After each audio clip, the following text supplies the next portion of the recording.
So, No switch. while everybody gets their seats, we can get started. Let's shut the door, and I'm told the air conditioning will be made a little bit more comfortable for everybody. So, everybody, please welcome Elias Kotsos, Technical .NET Services Manager at Intrasoft International. Elias is an experienced technical service manager with a demonstrated history in working in the information technologies industry. And I look forward to hearing your remarks. Elias, welcome. Everybody, say hi to Elias. Thank you, guys. Okay, I know it's a difficult time because everyone in 10 minutes wants to go to it. So I will be quick. A few things about my company.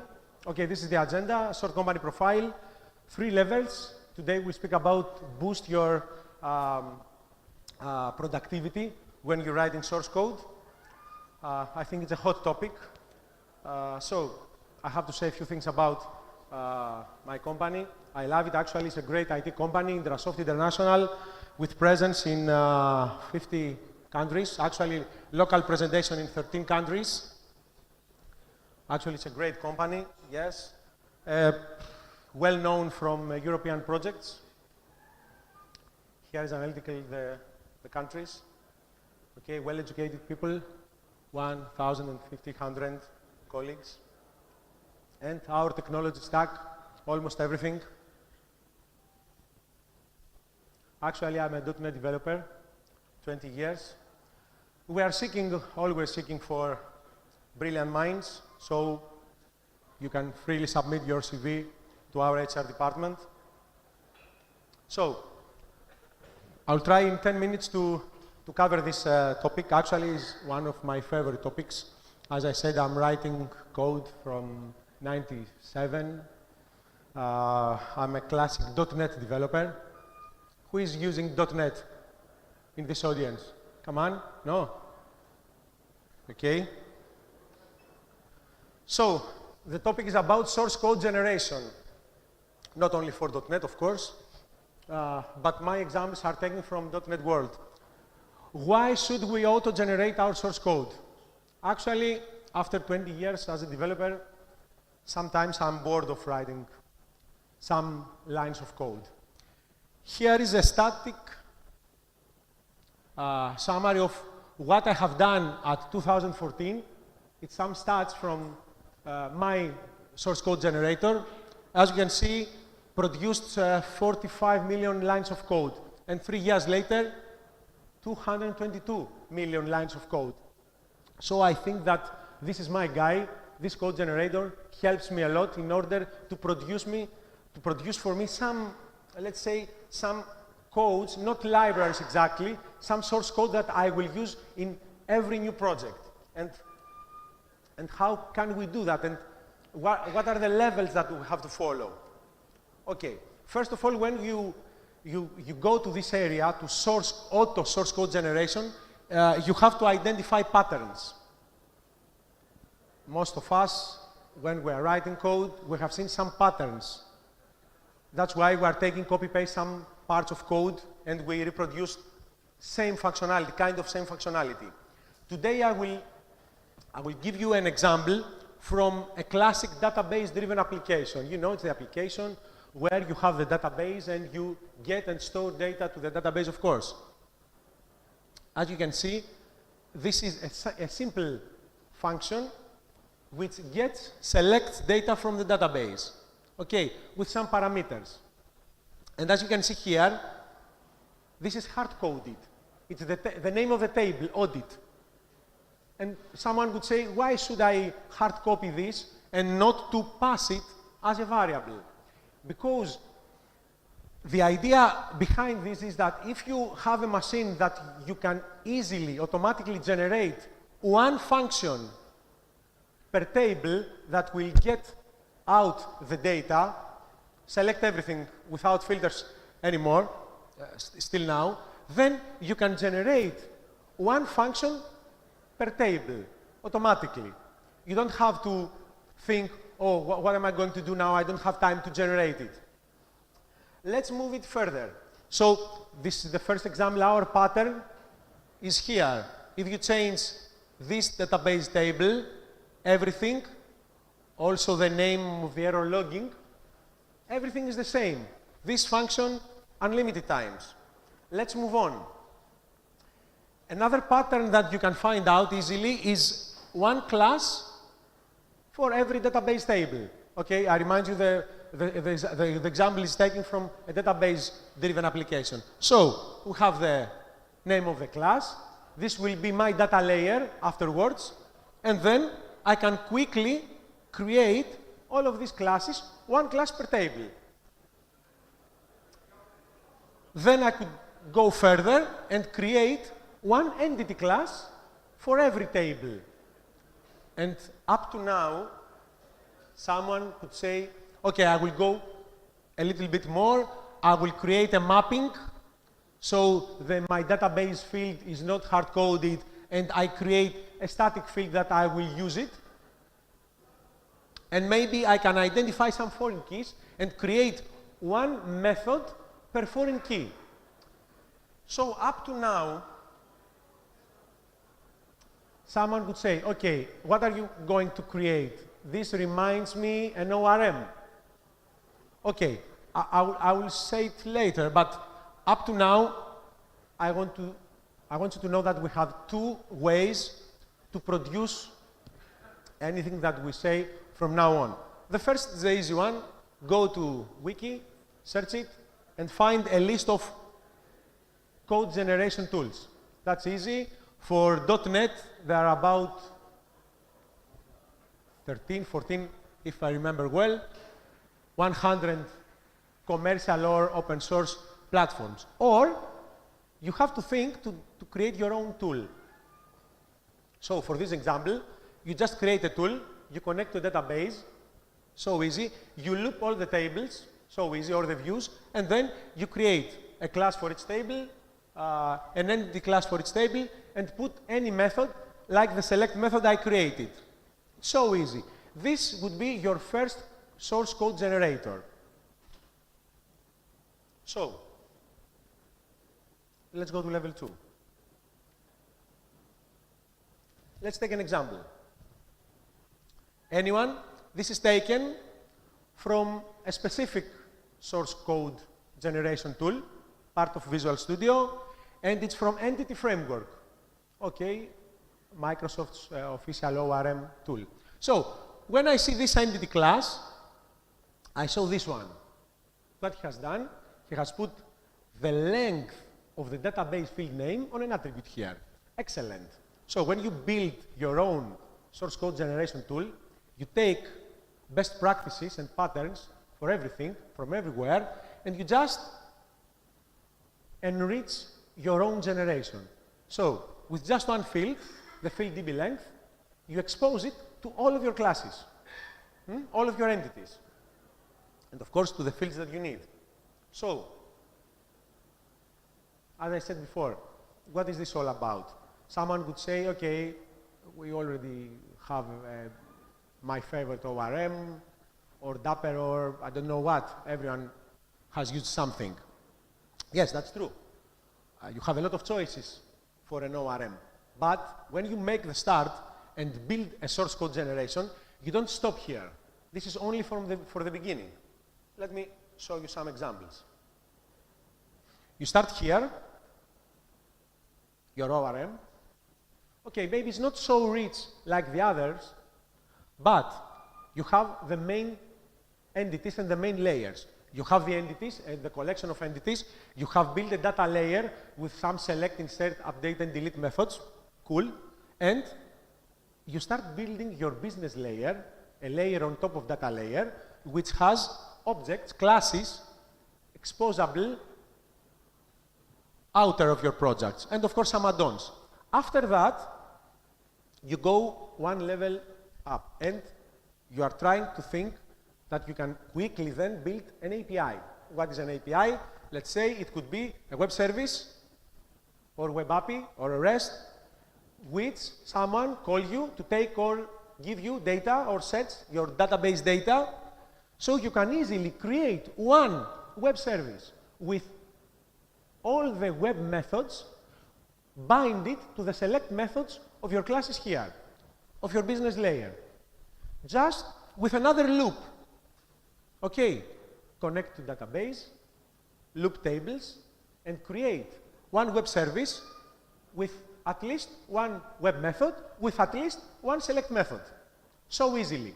So, if you have created just this combination, these two, you can be great to third-party integrations. For example, I want to call you your application. You don't give me access to your database. So, I connect to your database, press generator, and he creates me a basic API for calling you. No source code written here, only from the generator. Excellent. Or build the web API to be called from my application, mobile application. Okay, one step ahead. UI components. When you have built these two, you are ready to create some pieces of UI components. I have a great example afterwards. And after that, you can create your first tables, drop-down lists, bind it either to APIs, if you want to be on a tier remotely, or bind it to your business layer. And of course, the vision, I'll show you later, is how I could automatically a standalone web application, even if without source code. How much time? I know. Okay, I will be quick. Here is a sample of a UI component. It's a grid view. This is a rendering to a data table, to a table, okay? It's taken from .NET, okay? But it's all auto-generated. Let's see the patterns. Grid view audit, the table name. The first field, the ID field. This could be repeating all the fields, and it is binded to a data source, let's say generic, to a data source which the object data source audit, which is binded to our business objects. So, I have also a select method, an update and delete method. This could be also easily generated. So, you create for every table this part, and when you want, for example, to give an admin section of your application, you just take it, put it on the page, and this is the result.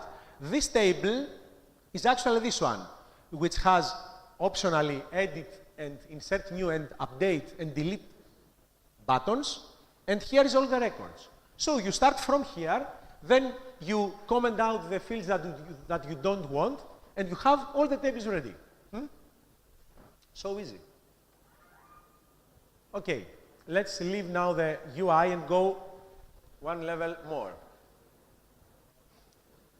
What else you can generate? Build entity classes from flat files. Someone gives you a file every day and you have to upload it to your system. What you do, you use a tool or you write a method or you write a class, something like that.